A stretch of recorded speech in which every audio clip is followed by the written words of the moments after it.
présence de Dieu. Voici une question très facile à comprendre, mais difficile à expliquer. La présence de Dieu est tout simplement la présence de la personne de Dieu. Mais cependant, la présence de Dieu est perçue, c'est-à-dire l'homme arrive à sentir, je vais le dire comme ça, l'homme arrive à sentir la présence de Dieu par son corps, son intérieur. Il sent à l'intérieur que Dieu est là. La présence de Dieu est perçue par l'homme lorsqu'il réalise spirituellement ou physiquement la personne de Dieu dans son environnement naturel. La présence de Dieu est perçue par l'homme, c'est-à-dire l'homme réalise que la présence de Dieu est là lorsqu'il sent cela spirituellement ou bien physiquement dans son environnement quotidien. Quelqu'un peut sentir Dieu dans son environnement, ça veut dire je suis dans la chambre, Dieu est dans ma chambre. Ça veut dire, quand vous dites Dieu est là, souvent vous remarquez qu'il est dans l'endroit où vous êtes, c'est-à-dire dans l'environnement où vous êtes. Alors l'homme perçoit la présence de Dieu dans son environnement. C'est pourquoi quand la présence de Dieu descend au culte, celui qui est dehors ne la ressent pas parce que la présence de Dieu descend dans l'environnement de l'homme. La présence de Dieu est perçue par un homme, l'homme ressent la présence de Dieu dans un environnement. Lorsque vous êtes dans un avion, vous pouvez dire il y avait la présence de Dieu dans l'avion, mais les avions qui passent en bas, qui passent je ne sais pas après, ne la ressentent pas la présence, parce que la présence de Dieu entre dans l'environnement de l'homme. La Bible en parlant de ça sous-entend, disant ceci que lorsque tu pries, entre dans ta chambre et Dieu qui t'entend, qui te voit dans le secret, il te répondra, il te le rendra. Dieu te voit dans la chambre, ça ne veut pas dire qu'il ne te voyait pas dehors. Ça veut dire tout simplement sa présence entre dans un environnement. Lorsque quelqu'un dit « Amen avec moi », je vais dire quelque chose d'autre. La présence de Dieu peut être dans un couloir. La présence de Dieu peut être dans une ligne de chaises, sans que la ligne à côté la ressente. Parce que la présence de Dieu entre dans un environnement. Mais cet environnement, c'est en fonction de Dieu lui-même. Il peut choisir un environnement restreint ou un environnement large. Très souvent, ce sont les hommes qui ont reçu mandat du ministère qui ont la capacité d'expérimenter une présence de Dieu qui dépasse leur environnement. C'est-à-dire, elle descend sur lui, il sait que Dieu est là, mais ce Dieu, quand lui, il le sent ici, vous aussi, vous le sentez là-bas. Parce que lui a reçu le mandat de pouvoir parler de Dieu. C'est pourquoi la présence de Dieu dans sa vie est perçue dans l'environnement de l'homme de Dieu et l'environnement de celui qui est à côté de lui. Dis avec moi, Amen. La présence de Dieu, cependant, il faut bien savoir ceci. Il y a deux aspects dans la présence de Dieu. Et si vous confondez les deux aspects, vous ne vivrez jamais la présence de Dieu. Quand je dis que vous ne vivrez pas la présence de Dieu, c'est que vous n'allez pas réaliser cette présence dans votre environnement. Alors suivez attentivement ce que je vais dire. Il y a deux aspects dans la présence de Dieu. Premièrement, il y a la conscience de l'omniprésence de Dieu et il y a l'entrée dans la présence de Dieu. Il y a la conscience de l'omniprésence de Dieu et il y a entrer dans la présence de Dieu. Donne un amen. Lorsque vous êtes en train de marcher, n'importe où vous êtes, Dieu est là. Mais quand on dit Dieu est partout, on dit la présence, omniprésence de Dieu. Ça veut dire il est partout. Dieu voit partout. Donne avec moi, amen. La présence omniprésence de Dieu, la présence de Dieu qui est partout, est beaucoup plus liée au fait que Dieu peut voir partout. Amen. Mais ça, ce n'est pas la présence de Dieu qui change la vie de quelqu'un. Car cette présence de Dieu, même le païen est sous cette présence. Même celui qui ne connaît pas Dieu est sous la présence de Dieu qui voit partout. Ce dont nous parlons ce matin, ce n'est pas la présence omniprésence de Dieu, nous parlons de la présence de Dieu comme un endroit où il faut entrer. La présence de Dieu dont nous parlons ce matin, c'est ce que je vous dis, l'entrée dans la présence. Imaginez, vous êtes assis dans un bus et quelqu'un est avec vous dans le bus. Est-ce que c'est parce que vous êtes avec une personne dans le bus que vous êtes avec cette personne? Non. Vous pouvez être avec une femme à un arrêt de bus, quelqu'un passe, il dit « Je t'ai vu avec ta femme ». Tu dis « Non, je ne suis pas avec elle. Mais nous étions avec elle, mais je n'étais pas avec elle. » Qui me suit? Être avec elle. Et être avec elle. Je n'ai pas d'autre mot français, j'utilise seulement ce que j'ai. Je ne parle pas hébreu et latin ou grec. Tout simplement, ça veut dire j'étais avec elle physiquement, mais je n'étais pas avec elle, on ne partageait rien ensemble. La présence de Dieu dont je parle, c'est un endroit où il faut entrer. C'est-à-dire, Dieu est là partout, mais peu de gens entrent là où Dieu est.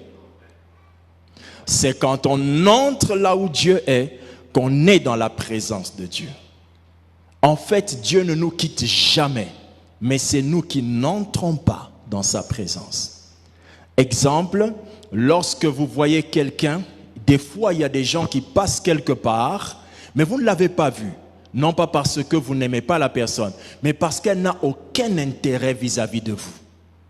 Elle n'a aucun sens vis-à-vis de vous. Elle n'a pas de relation, elle n'a pas une signification. Mais lorsque c'est votre mari qui entre, votre femme qui entre, votre enfant qui entre, toute votre attention est tournée vers la personne. Pourquoi? Vous entrez dans sa présence. Elle n'est pas simplement venue, mais toi aussi tu es venu en elle. Toi aussi tu as pris conscience qu'elle est là. La présence d'une personne ne veut pas nécessairement dire que sa présence nous affecte. La présence omniprésence de Dieu, Dieu est partout, ça n'affecte pas les humains.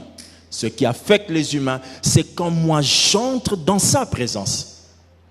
Lorsque vous êtes dans un bureau, on vous dit le PDG est là. Ça ne veut pas dire que vous êtes entré dans le bureau du PDG. Il est là et tu ne peux pas faire n'importe quoi dehors. Mais cependant, tant que tu es derrière le mur qui te sépare physiquement du PDG, tous les dossiers que tu as, bien comme mauvais, ne seront jamais touchés, jamais financés, jusqu'à ce que tu entres dans sa présence. Ce qui veut dire que la capacité de Dieu dépend de qui entre dans sa présence. Dieu peut être capable de faire beaucoup de choses, mais si vous êtes incapable d'entrer là où il est, vous ne pouvez rien bénéficier. Donne un amen. Qui a compris cela? La Bible dit, les hommes, Genèse 18, 22, les hommes s'éloignèrent et allèrent vers Sodome. Mais Abraham se tint encore en présence de l'Éternel. Dieu était partout, mais Abraham se tint en présence de l'Éternel. Donc, ce n'est pas un lieu géographique, non. Mais c'est, je suis encore resté là avec Dieu. Quelqu'un me suit attentivement? Amen. Alléluia. Amen. Autre chose, c'est la présence de Dieu qui, lorsque vous prenez conscience de cette présence, qui commence à vous faire jouir de ses actions. Maintenant, vous allez remarquer que Satan combat dans votre vie la présence de Dieu. Vous voulez que je vous explique? Qui veut que j'explique et dise Amen? Amen. Voici. Vous allez remarquer ceci. Le moment le plus important du culte, c'est à la prédication. Mais est-ce que vous savez que le moment le plus important du culte, c'est au début du culte? Tout celui qui règle sa montre pour venir écouter le message n'a pas d'intérêt à Dieu, mais il a un intérêt à lui. Car le jour où une église viendrait à l'heure du début du culte pour passer les premières heures en quoi? En présence de Dieu. C'est alors que quand l'orateur s'élèvera et qui parlera, la présence dans laquelle vous serez entrés va commencer à agir en vous. La puissance d'un message peut vous toucher sans vous transformer. Mais elle ne vous transforme que lorsque vous êtes conditionné à la transformation. Dites avec moi, conditionnement. Si vous voulez faire un œuf, il suffit de quoi? L'œuf. Si vous voulez faire une omelette, il vous suffit quoi? D'avoir quoi? L'œuf. Quoi encore? L'huile. Quoi encore? Une poêle. Quoi encore? Le feu. Mais ces trois choses-là ne peuvent pas, toutes ces choses qu'on a citées, les quatre, l'œuf, l'huile, la poêle et le feu. Ces quatre choses combinées ne donnent jamais l'omelette à chaque fois. Pour que l'omelette sorte, il faut que tu respectes le temps que la poêle doit faire sur le feu avant de jeter l'œuf. Ce n'est pas parce qu'on a besoin du feu, de la poêle, de l'huile et de l'œuf que si tu prends la poêle, tu mets ça sur un réchaud et que tu mets l'huile, tu casses, tu jettes, ça va faire l'œuf. Non. Ça va faire quelque chose qui se noie dans l'huile. Et si tu attends que l'eau chauffe pendant que tu as déjà versé l'œuf dedans, cet œuf-là sera plein d'huile. Pourquoi? On dit chez nous, Emeli Mafuta.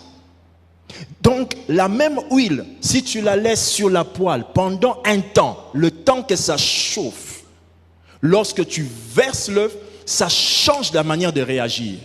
Ce qui veut dire, le même prédicateur qui vient prêcher, lorsque toi tu es venu, quand il a commencé à prêcher, tu as pris la poêle, tu as déposé, tu as mis l'huile et tu as jeté le message.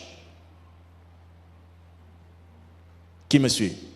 Mais celui qui est venu au culte, 30 minutes, 40, 1 heure avant la prédication, a pris sa vie, a déposé au feu. Et il attend. Ça a pris le feu. Dès que le prédicateur monte, il dit que Dieu te bénisse. L'œuf directement cuit. Pourquoi? Parce qu'il fallait d'abord le feu. Quelqu'un me suit attentivement? Alléluia. Alléluia. Si vous ne maîtrisez pas ces choses, vous ne vivrez jamais la présence de Dieu. Les églises aujourd'hui, nous sommes trop concentrés sur la star, le pasteur.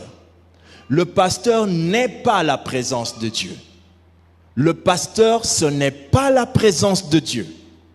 La présence de Dieu, c'est la présence de la personne de Dieu qui est ressentie dans votre environnement. Qui me suit attentivement? Oh, quand j'ai vu le pasteur, j'ai senti la présence de Dieu. Tu n'as pas senti la présence de Dieu qui peut t'affecter. Tu as senti la présence de Dieu qui l'affecte lui. C'est pourquoi toutes les fois que tu prends conscience que le pasteur est oint, ça ne te oint pas. La présence de Dieu est une expérience individuelle, personnelle. Personnelle. Ton voisin peut entrer dans la présence. Si tu n'entres pas, même s'il lui a beaucoup prié, rien ne t'arrivera. La présence de Dieu ne se contamine pas par volonté de chacun. Il faut que la personne accepte cette présence. Attention, je ne vous parle pas de tomber. Je ne vous parle pas de tomber. Je vous parle d'entrer quelque part dans une nouvelle dimension. C'est pourquoi dans une église qui connaît la présence de Dieu, on chante beaucoup avant d'écouter la parole. Pour pouvoir se conditionner dans la présence de Dieu. Les choses qui se passent au ciel jusqu'à aujourd'hui sont les choses qui maintiennent la présence de Dieu au ciel. Dieu aurait déjà quitté le ciel depuis longtemps si on ne le retenait pas. La seule chose qui retient Dieu, c'est le 24 heures chrono d'adoration des anges. Ça n'aurait pas été ça, il aurait créé d'autres cieux pour aller se mettre. Mais ce qui conditionne Dieu quelque part, c'est l'adoration. C'est pourquoi, s'il y a une communauté qui avait fait asseoir correctement la présence de Dieu, ce sont nos bien-aimés de CFMC. Car ils ont conditionné tout le début de leur message, tout le début du moment à quoi? Adorer Dieu. Les PDG se mettent à genoux, les PDG se prosternent. Et Dieu a continué à multiplier des autorités dans cette communauté.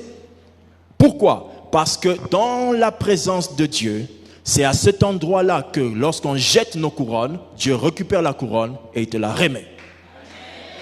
C'est l'endroit où les gens sont intronisés. C'est là où les rois reconnaissent le roi des rois et le roi des rois leur donne leur royauté, sa royauté. Quand vous entrez dans l'église de réveil, vous devez oublier cette histoire d'église de réveil. Vous devez vous attacher à la personne qui vous a sauvé. Oubliez ces histoires d'avoir un pasteur star. Ça n'existe pas dans la Bible. Notre star, ce n'est même pas Jésus. Jésus n'est pas notre star, il est notre sauveur.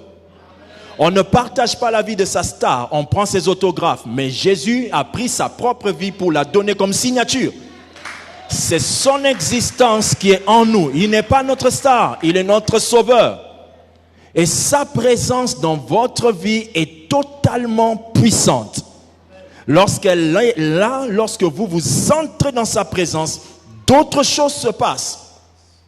Votre femme ne peut pas changer, votre mari ne peut pas changer parce que vous priez. La prière ne change personne. C'est la présence de Dieu en réponse à ta prière qui changera la personne. La prière n'existe pas si elle est faite en dehors de la présence de Dieu. La prière, ce n'est pas parler avec Dieu. La prière, c'est d'abord entrer dans sa présence et parler avec lui. Vous ne devez pas être des religieux. Vous devez être des intimes de Dieu. Qui me suit attentivement? Alléluia. Et c'est de cette présence dont je parle. C'est cette présence dont je parle. Quelqu'un me suit attentivement? C'est de cette présence dont je parle. Dites avec moi, amen.